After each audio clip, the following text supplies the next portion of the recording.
Dadako na po sa pag-aaral po ng banal na salita ng ating mahal na Panginoon. Hallelujah. Praise the Lord.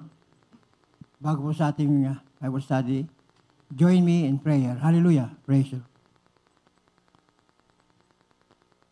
Heavenly Father, in your holy and mighty name, our Lord Jesus Christ, and through the reading prayer of our beloved pastor, Evangelist Willislada Meda, we all humbly come in your throne of grace, asking for your forgiveness from all of our sins that we have committed against you, Lord. Yes, Lord, we always displease you in so many ways. Please forgive us, have mercy, have pity upon us. Cleanse us, O Lord, with your most precious blood that was shed in the cross of Calvary.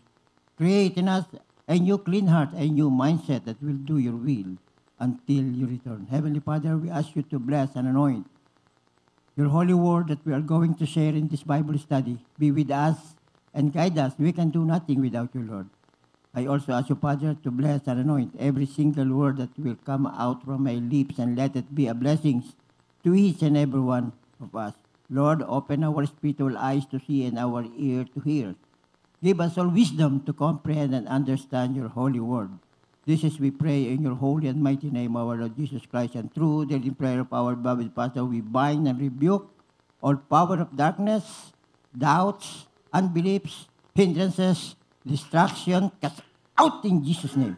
Amen. Hallelujah. Praise the Lord. Purihin po ang ating mahal na Panginoon. First and foremost, I would like to give the highest praise, the highest worship, the highest glory, highest honor, and everlasting thanksgiving to our Lord of Lords, King of Kings, ever dearest Jesus. Hallelujah.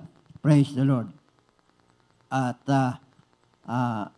ako rin po ay nagbibigay galang sa ating pong mga minamahal na parents in the Lord, mga magulang sa mahal na Panginoon, na lagi rin po nating inaalala at pinahalagan ang kanilang mga iniwang turo sa atin, mga preachings and teachings po ng ating beloved pastor, Evangelist Willislada Meda, and beloved assistant pastor, Lina C. Almeda.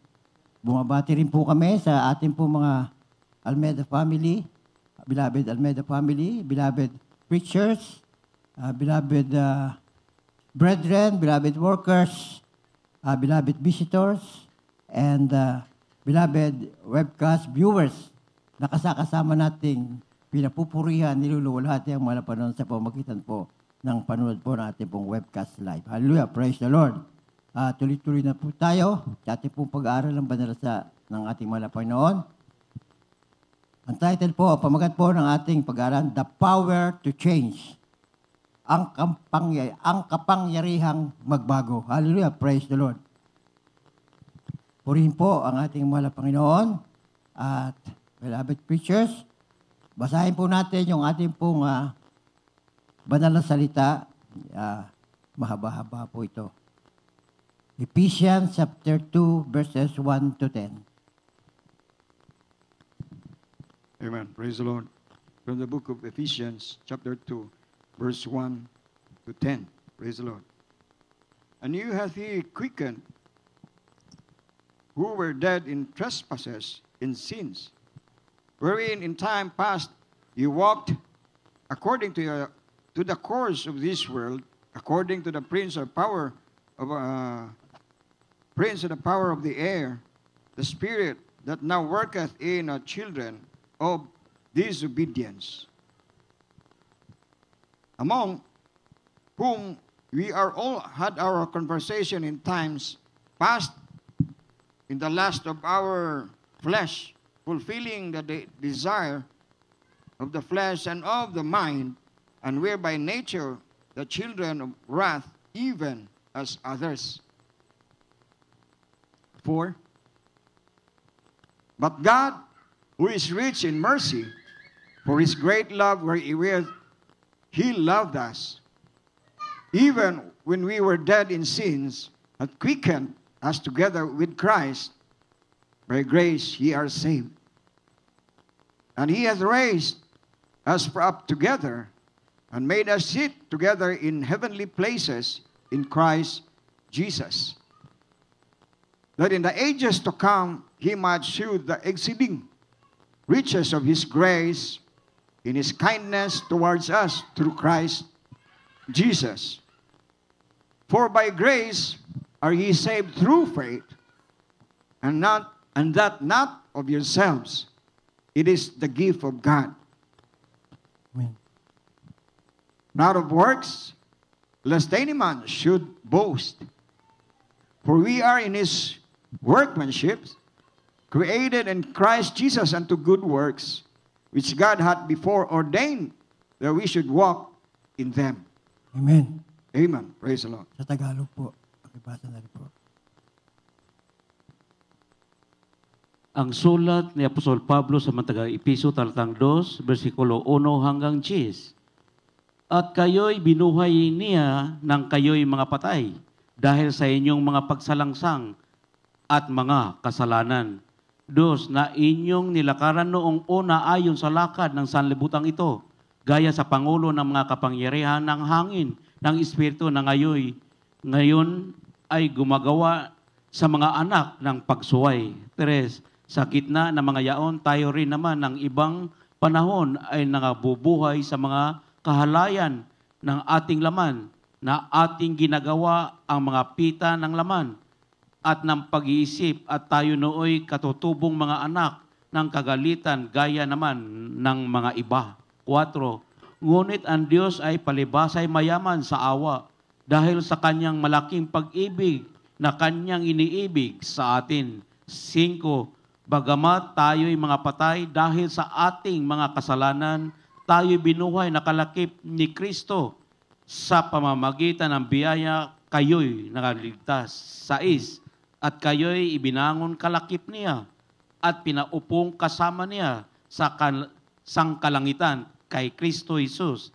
7, upang sa mga panahong darating ay maihayag niya ang dakilang kayamanan ng kanyang biyaya sa kagandahang loob at sa atin kay Kristo Jesus. 8, sapagkat sa biyaya kayo'y nagligtas sa pamamagitan ng pananampalataya at ito'y hindi sa inyong sarili, ito'y kaloob ng Diyos.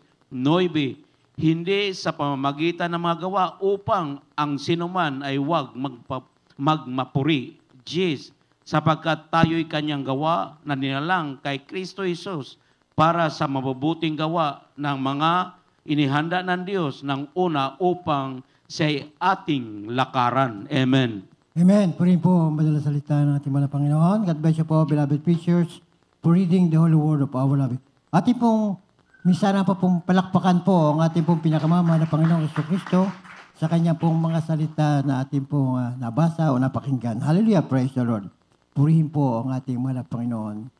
Why do many of us who have trusted our Lord Jesus Christ as Savior still feel defeated and struggle with sin? Bakit marami sa atin na nagtiwala sa ating mahal na Panginoong Jesucristo bilang tagapagligtas na nakadarama pa rin ng pagkatalo at pakikibaka sa kasalanan? Ang isang dahilan ay maaaring hindi natin naunawaan o ng lubusan kung ano nangyari sa krus ng Kalbaryo.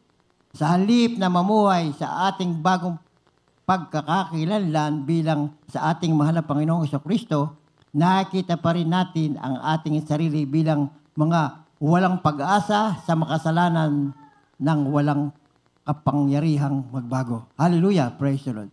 Tunay nga po na bilang mananampalataya, wala tayong kapangyarihang baguhin ang ating sarili.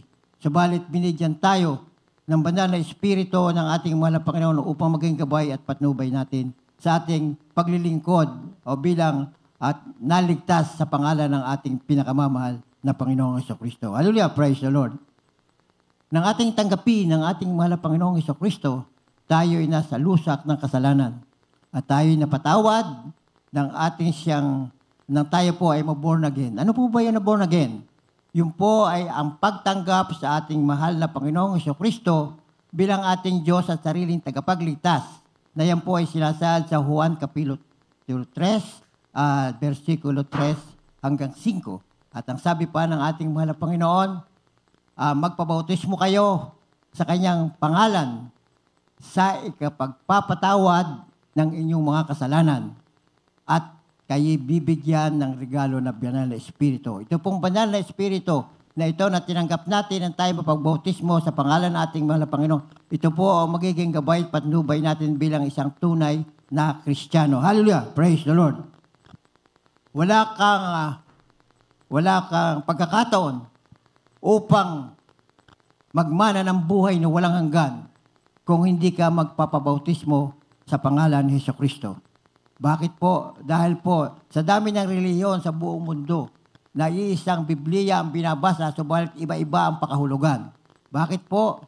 Dahil wala silang Espiritu ng Diyos. Maliwanag sa banal na kasulatan na kapag ating tatanggapin ang ating mahal na Panginoong Hesukristo bilang Diyos at sariling tagapagligtas at mapapabautismo tayo sa pangalan ni Hesukristo, tayo bibigyan ng banal na Espiritu na sa ating magiging guide bilang isang Kristiyano habang tayo ay nandito sa ibabaw ng lupa. Hallelujah, praise the Lord.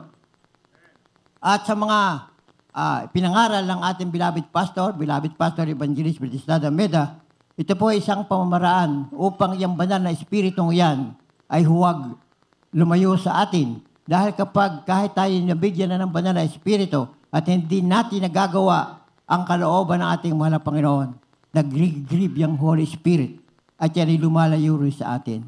Subalit hindi ibig sabihin na wala tayong pagkakataon para magbalik loob sa ating mahal na Panginoon. Ang ating mahal na Panginoon ay sobrang pag-ibig na ginawa sa talaga binuhos niya ang kanyang buhay sa krus ng Kalbaryo alang-alang sa ating mga makakasalanan. At yun ang dapat nating patunayan na talagang iniibig natin siya dahil ang sabi sa banal na kasulatan, kung ako ay inyong iniibig, susunod kayo sa aking mga utos. Hallelujah, praise the Lord. Kaya po napakahalaga na tayo pinananan ng banal na espiritu para laging guided tayo ng banal na espiritu at huwag gumawa ng mali at ang gawin ay tama. Hallelujah, praise the Lord. Itinuro sa atin ng ating mga pastor na tayo po ay maglingkod sa ating mga Panginoon, manalangin at mag-fasting. At ang pinakamahalaga dyan, yung ikaw ay laging dadalo sa pagtitipon ng mga banal na ginagawa natin na ngayon. Hallelujah, praise the Lord. Ang Jesus Miracle Crusade International Ministry, bilang patunay na yung sabi ng mahal na Panginoon, ang 6 na araw ay sa inyo, ang isang araw sa akin, ang ginawa natin beloved pastor at Evangelist at Assistant Pastor Ines Almeida, yung pong 24 hours na sa 7 araw, hinati-hati niya sa 3 araw. Kaya po, nag-umpisa po ang ating pong banal na gawain Miyerkules sa Manila, kung ako nagkakamali, alas 5 hanggang alas 11 ng gabi. Ilang hours yon? Bali, almost 6 hours na yon. Yeah. Tapos, pag overnight, nag-uumpisa ng alas 10 hanggang alas 6 ng umaga o alas 5 ng umaga. So, 12 hours. Almost 6 plus 2, 8 plus 6, 14. Paglinggo, nag-uumpisa ng mula sa umaga rin, alas 9 pa o alas 8 nag-i-start na. Ang tapos noon ay sa mga alas 5. So, ibig sabihin, yung 24 hours ay binigay na lahat sa ating malapan at doon nalulugod ang ating malapan. Bakit? Yung utos ng ating malapan naman sa Hebreo 10:25, huwag natin pababayaan ang ating pagtitipong ito upang sa ating paluguran, paluwalhatiin, dakilahin, sambahin sa Espiritu at sa ating pagtitipon, dito po tayo natututo ng pagpupuri sa ating malo. Ang ginagawa po natin dito sa ating banal na gawain mula sa umpisa hanggang sa matapos, wala po tayong ginagawa, kundi papurihan ang ating mahal na Panginoon. Nag-aalay tayo ng mga langit na awitin, yung mga patutuo na kamanghamangang gawa ng ating mahal sa buhay natin ay ating ipinahayag, pinatututo para maranasan at malaman din ng ibang mga kapatiran na talagang ang Diyos natin pinaglilingkuran ay buhay at mahal na mahal tayo. Sumasagot sa ating mga panalangin. Ginagay tayo sa lahat ng tama. Pero, bakit ikaw nagkakamali at nagkakasala pa rin? Ibig sabihin nun, may kakulangan ka. At pag ikaw nagkamali at nagkasala, meron kang paalaala. Pasalamat ka pag ikay pinaalalahanan. Pasalamat ka pag ikay napalo. Dahil yun na magdadala sa'yo para magbalik loob ka sa ating mahal na Panginoon. Sinabi sa unang Juan, Kapitulo 1, versikulo 9, ang lahat na magpapahayag ng kanyang kasalanan sa kanyang harapan ay kanyang patatawarin at ito'y kanyang pang sasakdalin. Ganyan ang pag-ibig ng ating mahal na Panginoon sa bawat mananampalataya sa Kanya. Hallelujah, praise the Lord. Patunayan natin sa ating mahal na Panginoon, ibalik natin ang pag-ibig na ibinigay niya sa krus ng Kalbaryo sa alang-alang sa ating mga kasalanan para magkaroon tayo ng daan upang magbalik loob upang maging karoon uli ng ugnayan sa ating mahal na Panginoon. Ang tao ay nagkaroon na wala ugnayan sa ating mahal na dahil hindi sumunod sa utos ang ating si Eva at si Adan na huwag kakanin yung puno ng ang bunga ng puno ng ubas sa paraiso. isang kautusan lamang na hindi nasunod. Pinalayas na sa paraiso. Subalit dahil sa pag-ibig ng ating mahal na Panginoon sa atin, siya mismo ang gumawa ng paraan na magkaroon tayo ng pagkakataon upang makamtan natin ang kanyang pag-ibig, maipakita sa atin kung gaano tayo kamahal. Ang sabi nga po tanda natin to, ang sabi nga po sa John 1, isang pasimula, siya ang berbo. At ang berbo ay suma Diyos. At ang berbo ay Diyos. Sa versikulo 14 po, ang sabi po dito, at nagkatawang tao ang berbo at tumahan sa gitna natin. At nakita namin ang kanyang kaluwalhatian gaya ng bugtong ng Ama, na puspos ng biyaya at katotohanan. Hallelujah! Praise the Lord! Masyadong matatalinhaga ang mga talatang ating binasang ito. Dahil maraming alam. Ang alam nila, meron Diyos Ama, Diyos Anak, at Diyos Espiritu Santo. Ay sabi sa Biblia, ay iisa lamang ang Diyos. Bakit naging tatlo? Sa talatang ito, malalaman natin ang Diyos ay iisa, siya ay Espiritu, siya ay nagkatawang tao para tayo tubusin sa ating mga kasalanan. Kung bagaman, ang ating mga Panginoong Kristo ay tumatawag ng Ama dahil ang Espiritu ng Ama ay nasa sa Kanya at siya ay ginawang sakripisyo para sa ating mga kasalanan. Hallelujah, praise the Lord.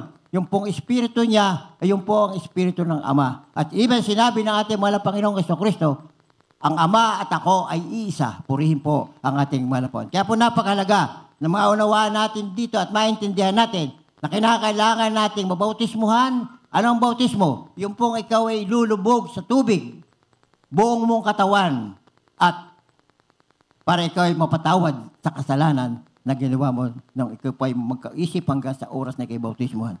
Ganyan ang requirements dito sa banal na kasulatan para magmana tayo ng buhay na walang. Kung hindi gagawin natin ito, mahihirapan tayo at baka hindi ka maligtas. Hindi ka magmana ng buhay na walang hanggan. Ang buhay na walang hanggan ay dalawa lamang ang pupuntahan.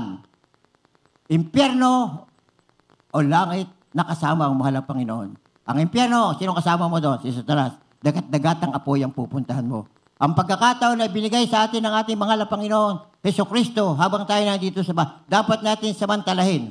Paglingkuran natin siya sa pamamagitan ng pagbabasa ng ating banal, intindihin natin dahil maunawa ninyo ang mga kamanghamang kataga o sa salita ng Diyos dahil ang Espiritu ng Diyos ay nasa sa inyo at siya magpapaunawa at magpapaintindi sa iyo. Kaya napakarami na hindi naintindihan ang banal na kasulatan dahil wala sa kanila ang Espiritu ng Diyos dahil hindi siya dumaan sa ganitong proseso. Simpleng proseso ay pinadadaan sa atin. Samantalang para tayo maligtas, ibinuwis ng ating mahal na Panginoong nagkatawang tao ang Diyos.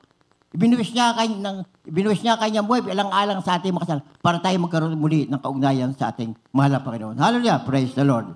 At upang maunawaan kung ano ang isang matinding pagbabagong naganap sa kaligtasan, tingnan natin kung ano ang sinasabi ng Diyos tungkol sa kung sino tayo dati nang wala sa ating mahal na Panginoong Kristo. Ano ba? Sino ba tayo sa harapan ng ating mahal na Panginoon? Tayo ay patay na espiritual. Hindi lang tayo ang naglalakad na sugatan. Tayo ay talagang patay na sa ating mga kasalanan at walang kapangyarihan na buhayin ang sarili o kaya makipag-ugnayan sa Diyos. Mismo ang Diyos ang gumawa ng paraan para magkaroon tayo ng ugnayan sa Kanya. Kaya wala tayo may pagmamalaki. Ang dapat lamang natin gawin, ating tanggapin ang ating mahal na Panginoong Jesucristo bilang Diyos at ipamuhay ang Kanyang banal na salita. At ang number 1, ibigin mo siya, sabi nga po sa banal na kasulatan, ibigin mo siya sa isip, sa salita, buong puso, buong kaluluwa. At ito ang unang kutusan na sinabi ng ating mahal na Panginoong Jesucristo. At ang pangalawa, ibigin mo ay iyong kapwa na katulad ng pag-ibig mo sa iyong sarili. Kaya ba natin gawin? Kaya natin gawin dahil ang Espiritu ng Diyos ay nasa sa iyo. Pag hindi mo nagawa yon, wala sa iyo ang Espiritu ng Diyos. Nag-aalinlangan ka pa. Utos na matindi na. Dadalawa yung utos na iniwanan natin mahal na Panginoong Jesucristo. Yun lamang. Ibigin mo ang iyong siya at ang iyong kapwa na katulad ng iyong ay pagkamisan taga tayo na lalampasan ng kaunting bagay ay tayo nagagalit na. Number 1, huwag ka dapat magalit. Pero bilang tao, nasa laman, tayo nagagalit. Pero Huwag mong hihintayin lumubog ang araw na mayroon ka pang galit sa iyong puso. Hallelujah, praise the Lord. Ganyan kabuti ang ating mahalapan. Ganyan umunawa ang ating mahalapan. At sa harapan ng ating mahalapan noon, nararapat sa kanyang galit na paghatol. Dahil tayo makasalanan, karapatan lamang na tayo hatulan ng ating mahalapan noon. Sabi nga po sa banal ko, we are deserving His wrath and judgment. Our sin is not only put a barrier between us and God, but also made us enemies, destined for His righteous condemnation. Ang ating pong kasalanan, yan po ang humahad lang sa ating relasyon sa ating mahal na Panginoon. Hallelujah, praise the Lord. At hindi lamang yan, ikaw ay nagiging patay sa kanyang harapan dahil sa kasalanan mo at ikaw ay walang kapangyarihan na buhayin na iyong sarili o kayang makipag-ugnayan sa iyo. Walang makakapagbigay ng ugnayan sa atin sa mahal, kundi siya. Dahil siyang gumawa ng paraan para maunawaan mo, maintindihan mo ang gusto niya mangyayari sa iyo bilang isang mananampalataya. Ganyan tayo kaibig ng ating Bakit ganyan pagmamahal ang binigay sa atin ng ating mahal na Panginoon? Dahil nilikha niya ang tao para maging makasama niya sa buhay na walang hanggan. Dahil nga tinaboy si Satanas sa langit, dahil nga ang gusto ni Satanas ay maging malampasan pa ang kapangyarihan ng Diyos.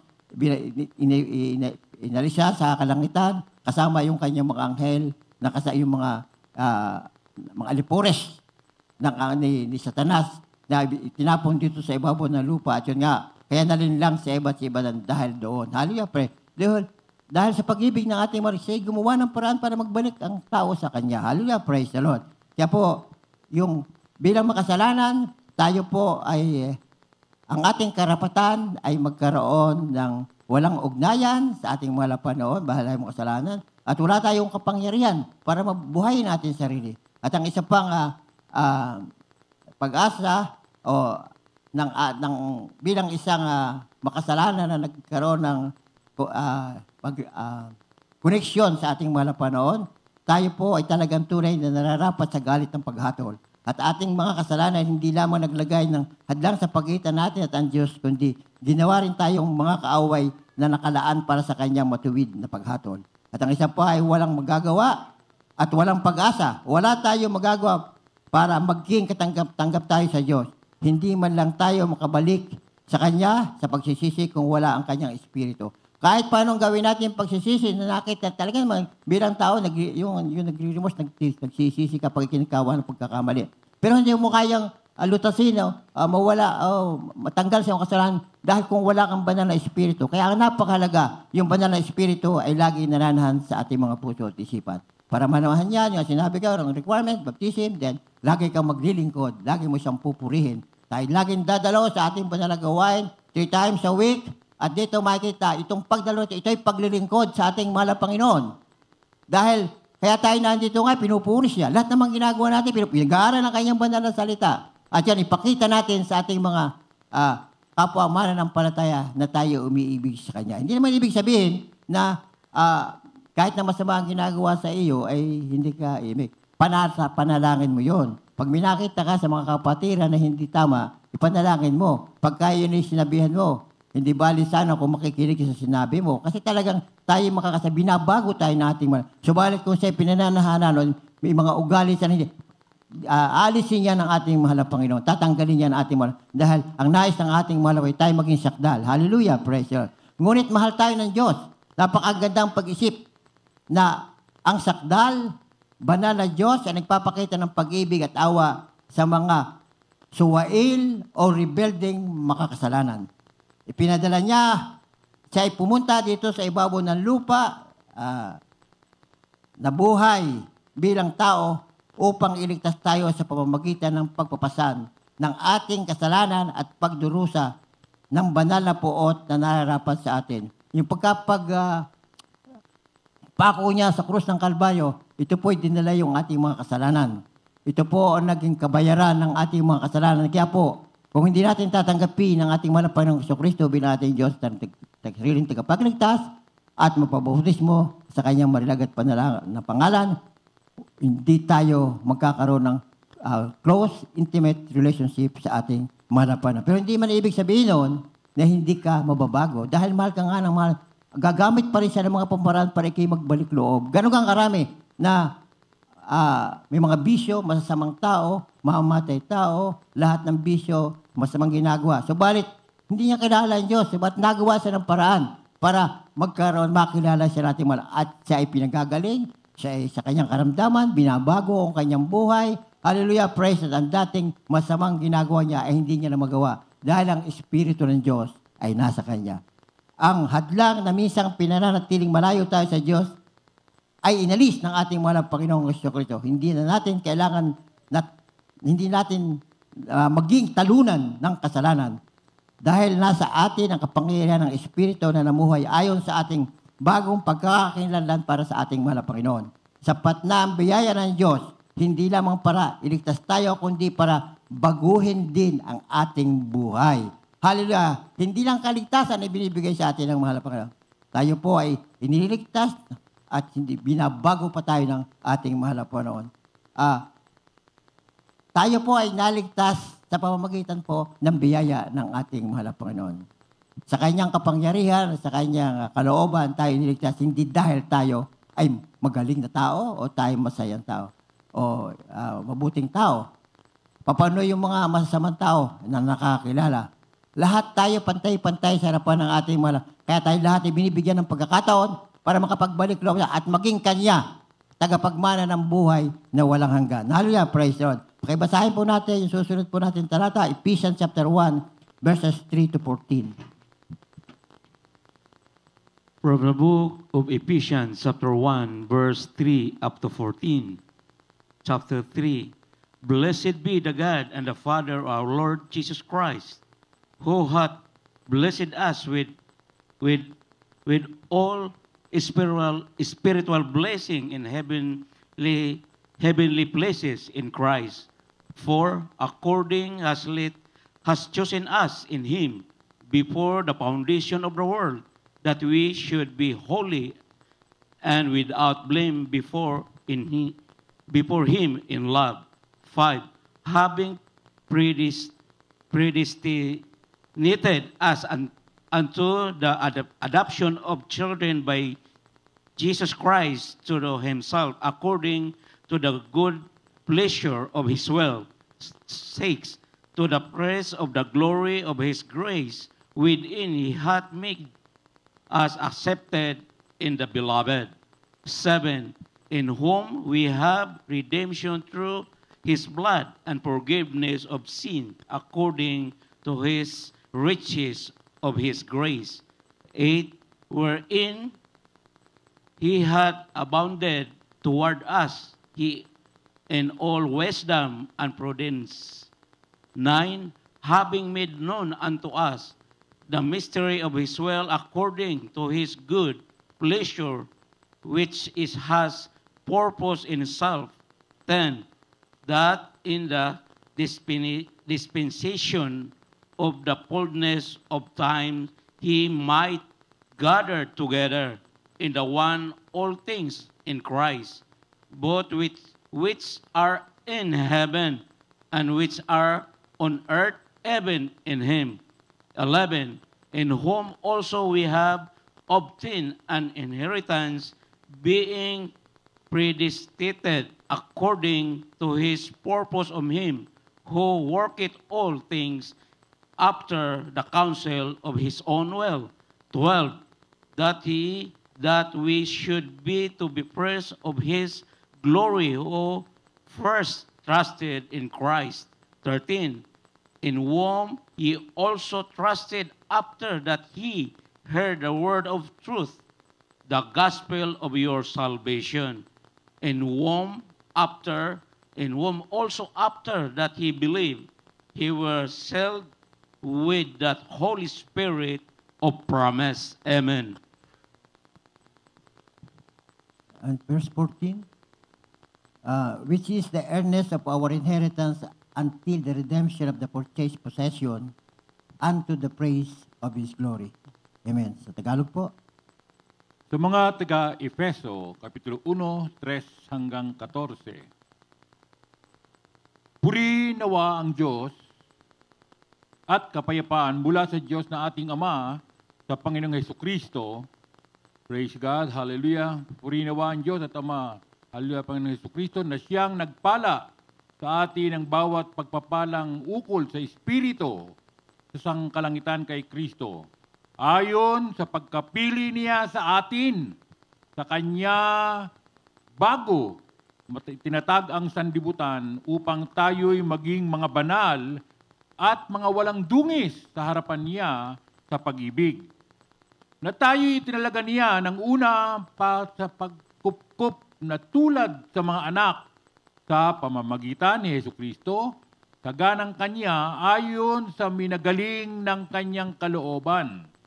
Sa ikapupuri ng kaluwalhatian ng Kanyang biyaya, na atin ang ipinagkaloob na masagana sa minamahal, na sa Kanya'y mayroon tayo ng ating katubusan sa pamamagitan ng Kanyang dugo na kapatawaran ng mga kasalanan, ng ating kasalanan, ayon sa kayamanan ng Kanyang biyaya na pinasagana niya sa atin sa buong karunungan at katalinuhan, na ipinakilala niya sa atin ang hiwaga ng Kanyang kalooban ayon sa Kanyang minagaling na ipinasya niya sa Kanya rin.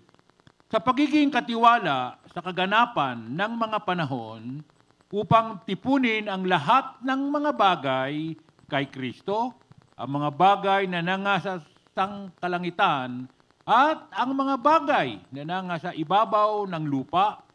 Sa Kanya'y sinabi ko, tayo rin naman sa Kanya'y ginawang mana na tinalaga na niya tayo nung una pa ayon sa pasya niya yung gumawa ng lahat ng mga bagay ayon sa pasya ng Kanyang kalooban, upang tayo'y maging kapurihan ng Kanyang kaluwalhatian, upang nagsiasa ng una kay Kristo, ng Kanya rin o kayo rin naman, pagkarinig ng aral ng katotohanan ng Ebanghelyo ng inyong kaligtasan, na sa Kanya rin naman mula nang kayo'y magsisampalataya ay kayo'y tinatakan ng Espiritu Santo na ipinangako, na siyang patotoo sa ating mana hanggang sa ikinatubos ng sariling pag-aari ng Diyos sa ikapupuri ng Kanyang kaluwalhatian. Amen. Purihin po ang buhay na salita natin. God bless po, beloved preachers, for reading the Word.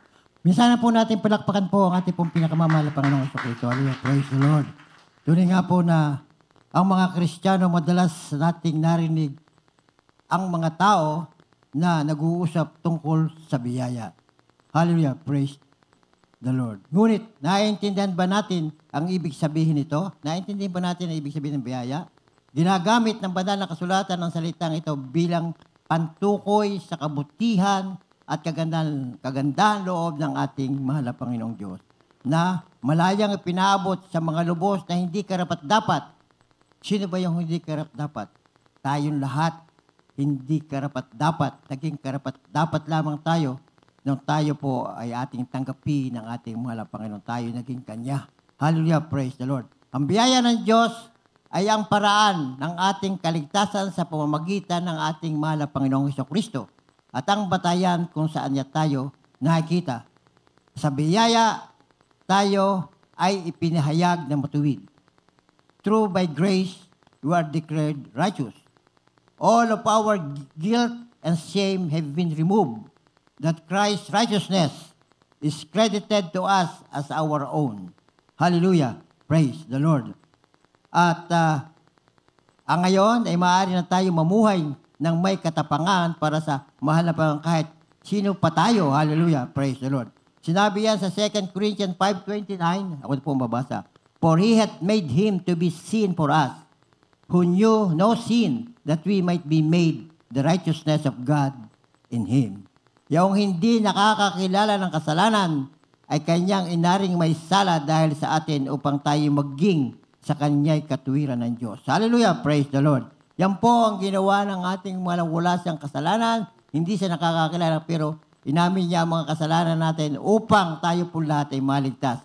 Ay sino naman tayo para hindi natin tanggapin ang ating mahal na Panginoon? Wala naman tayo hinahangad kundi ang magkaroon ng kaugnayan sa ating mahal. Kung naghahangad man tayo ng mabubuting bagay dito sa ibabaw ng lupa, mahalagang ating bigyan ng pansin ng buong puso at kaluluwa ang makasama ang ating mahal na Panginoong Jesucristo sa buhay na walang hanggan. Tayo mga tao, pinakamataas lamang sa atin sa mga oras sandaling ito ay mga 100 o 110 years dito sa ibabaw ng lupa.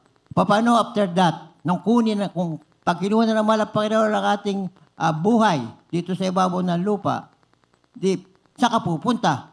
Kung ikaw ay may relasyon sa ating mahal na Panginoong Jesucristo habang ikay nandito sa ibabaw ng lupa, 100% kasama mo ang ating mahal na Panginoon sa langit.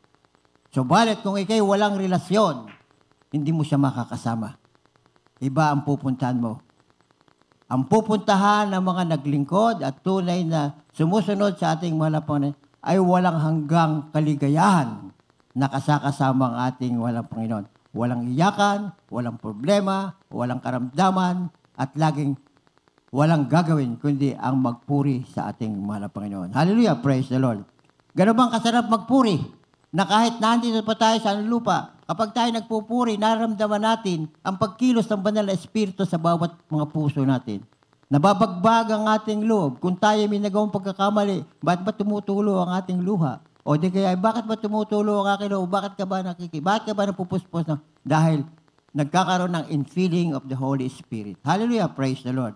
Nang tanggapin mo ang ating malam, binigyan ka ng Espiritu at yan nabuhay sa iyo. At yun nga habang kayo naglilingkod, nagkakaroon ng infilling of the Holy Spirit. Ibig sabihin ito, patuloy na lulugod sa ating mga ginagawa. Hallelujah! Praise the Lord! Kaya po napakahalaga na bigyan natin ng halaga ang ating paglilingkod sa ating mahal na Panginoon at ating pakasiguraduhin na ang ating nilalakaran ay tuloy na daan, yung makipot na daan, papunta sa buhay na walang hanggan.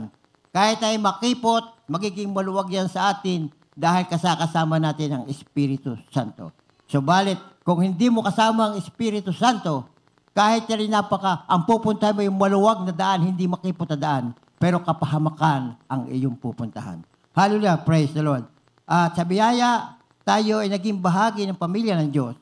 Ang espiritual na pag-ampon ay naganap upang tayo ay maging mga anak ng Diyos at tawagin siyang Ama. Hallelujah! Ihanda na po natin yung Ephesians 1:5-7. Bagamat ang tingin sa atin ng mundo ay hindi gaanong mahalaga, dapat natin tandaan na tayo ay mga anak ng Hari. Ang sinabi po sa John 1:12, but as many as receive Him, to them gave He power to become the sons of God, even to them that believe on His name. Datapwat ang lahat sa kayo nagsitanggap, ay pinagkalooban niya sila ng karapatang maging anak ng Diyos sa makatuwid bagay ang mga nagsisisampalataya sa Kanyang pangalan. Hallelujah! May requirements pa rin na kinakailangan sumampalataya ka sa ating malawan. Dapat maniwala ka sa Kanyang mga salita. Dapat isakatuparan mo ang Kanyang banal na salita. Hallelujah, praise. Gawin mo kung ano ang kalooban ng ating mga. Gawin mo kung ano sinabi para yung pong paraan para ikaw ay magmana ng buhay at tawagin kang anak ng Diyos ay magawa. Dahil ang alam ng tao, ang lahat ng tao, ang alam ng ibang mga tao, ang tao ay lahat ay anak ng Diyos. Hindi po. Ang lahat ng tao ay ginawa, created by God. But those who only accepted our Lord Jesus Christ will be considered the Son of God. Sinabi yan sa verse 12 ng John, ng 1 John. At ito pa isang matindi. Sinabi sa John 3:36. Ating basahin. Babasahin ko na rin po sa inyo. Yung John 3:36.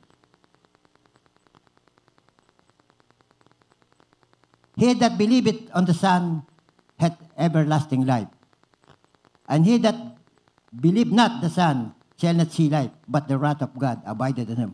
Ang sumasampalataya sa anak ay may buhay na walang hanggan. Ngunit ang hindi tumatalima sa anak ay hindi makakakita ng buhay, kundi ang puot ng Diyos ang sumasa kanya. Hallelujah, prayer. Napakaliwanag po sa banal na kasulatan na ito po ang dapat tayo sumampalataya sa atin po upang tayo po ay magmana ng buhay na walang pakibasa po natin Ephesians chapter 1 verses 5-7.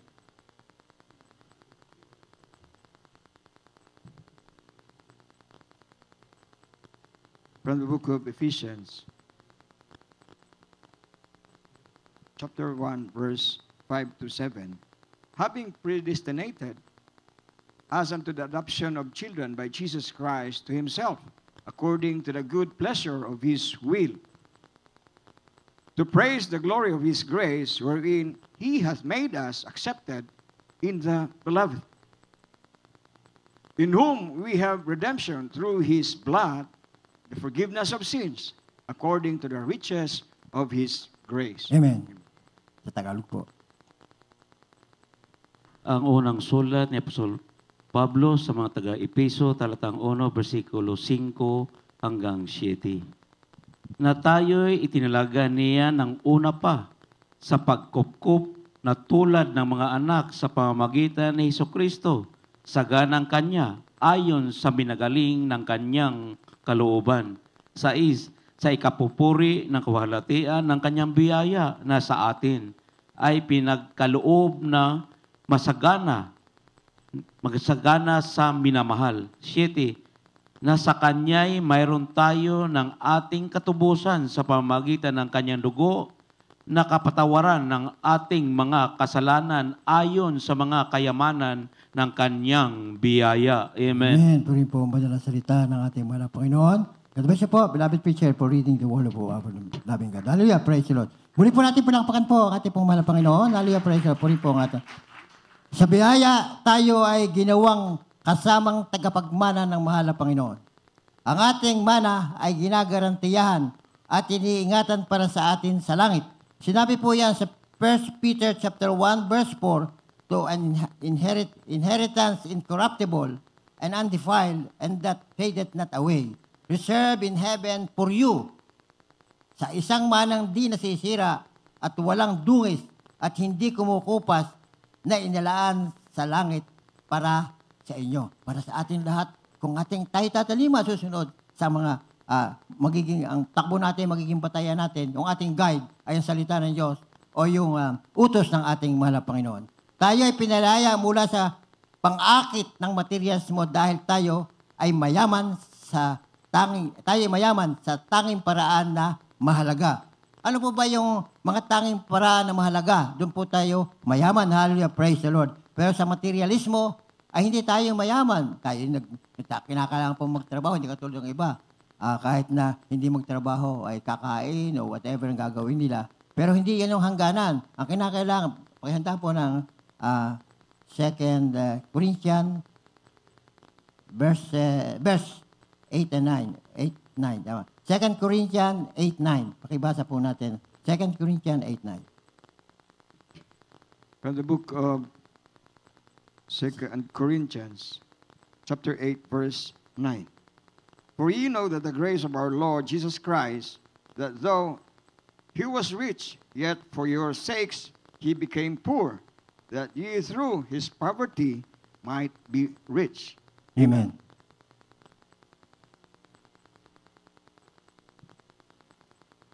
Pangalawang taga-Korinto, talatang 8, versikulo 9.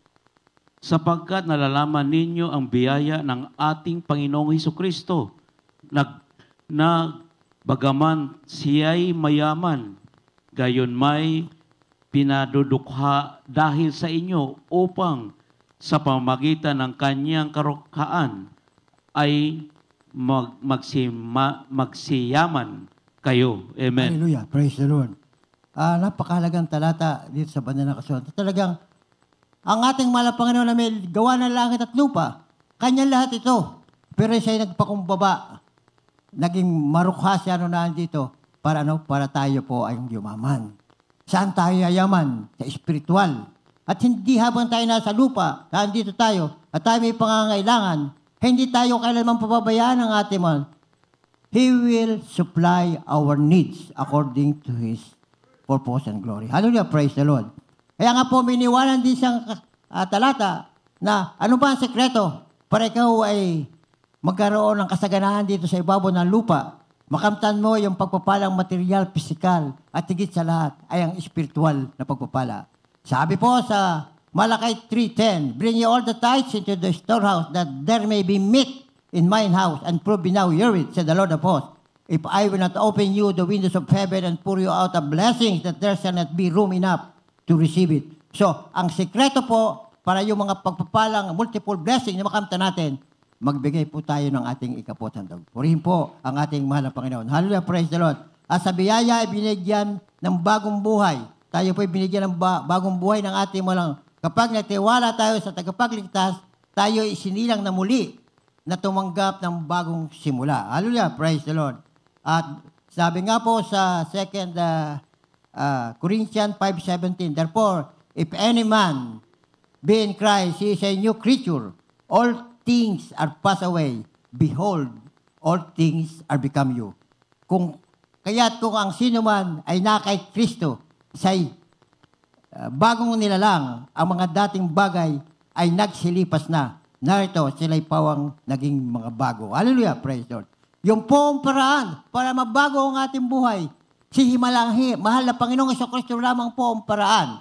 Ating gawin kung ano sinasabi, pamuhay natin ng banal na salita, magbasa tayo ng banal na kasulatan at siguradong maintindihan ko ninyo ngayon dahil ang Espiritu ng Diyos ay nasa inyo kung nagpabautismo kayo sa pangalan ng ating pinakamamahal na Panginoong Kristo. Hallelujah! Praise the Lord. Ang bagong buhay na ito ay ang nasa tahanan ng banal na Espiritu ng Diyos na nagbabago sa atin sa larawan ng mahal na Panginoon at ginagarantiyahan ang ating muling pagkabuhay sa hinaharap. Basahin po ulit natin Ephesians chapter 1, 13 and 14.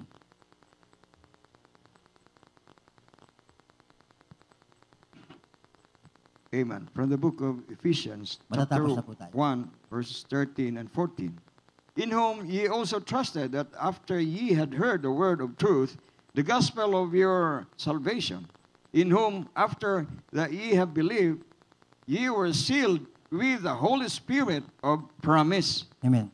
which is the earnest of our inheritance until the redemption of the purchased possession into the praise of His glory. Amen.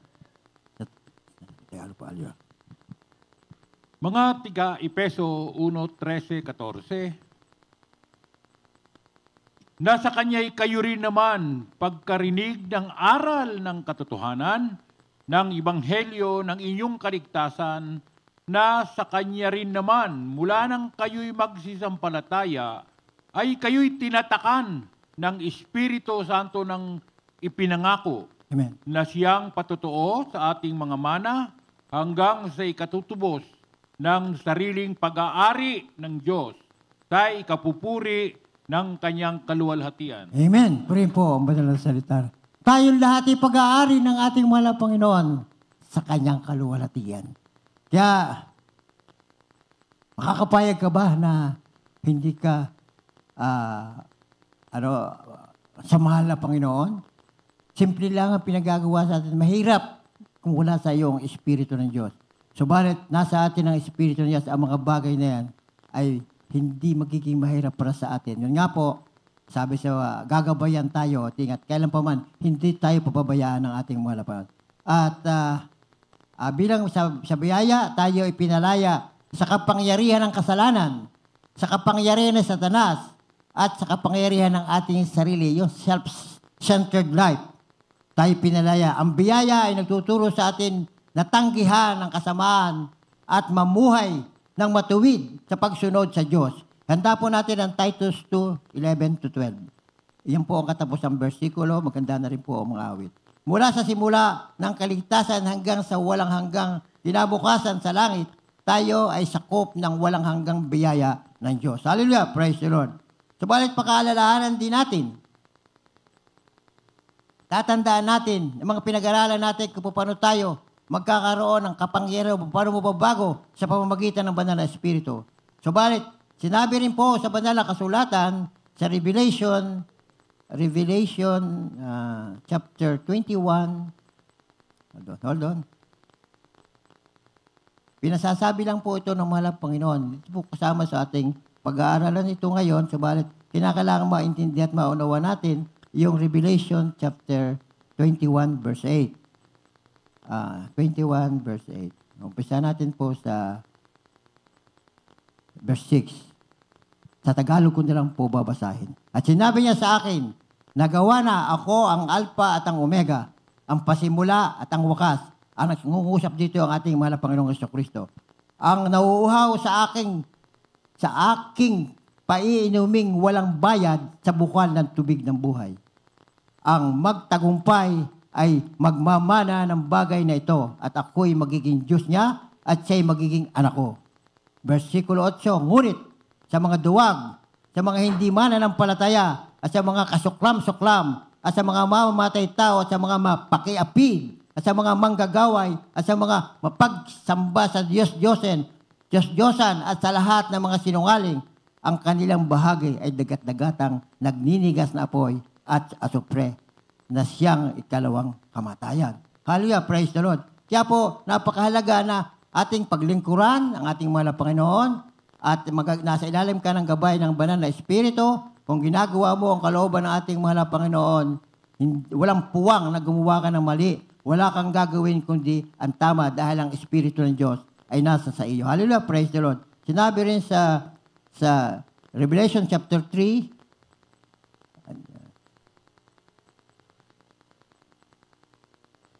verse 12, hold on.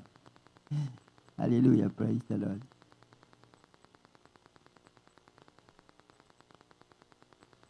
Ang lahat ng iniibig ay aking sinasaway at pinarurusahan. Ika ngayon magsikap at magsisi. Sinabi po yan sa 3:19 po ng Revelation. Narito ako ay nakatayo sa pintuan at tumutuktok kung ang sino man ay duminig ng aking tinig at magbukas ng pinto, ako'y papasok sa kanya at hahapong kasalo niya at siya'y kasalo ko. Amen. Hallelujah. Praise the Lord. Kaya po, lahat bilang Kristiyano, oras-oras, kumakatok sa ating mga puso at isipan ng ating mga. Yung ikaw'y magkakamali pa lamang ay kinakatok ka na, nagkakaroon ka na agad ng conviction.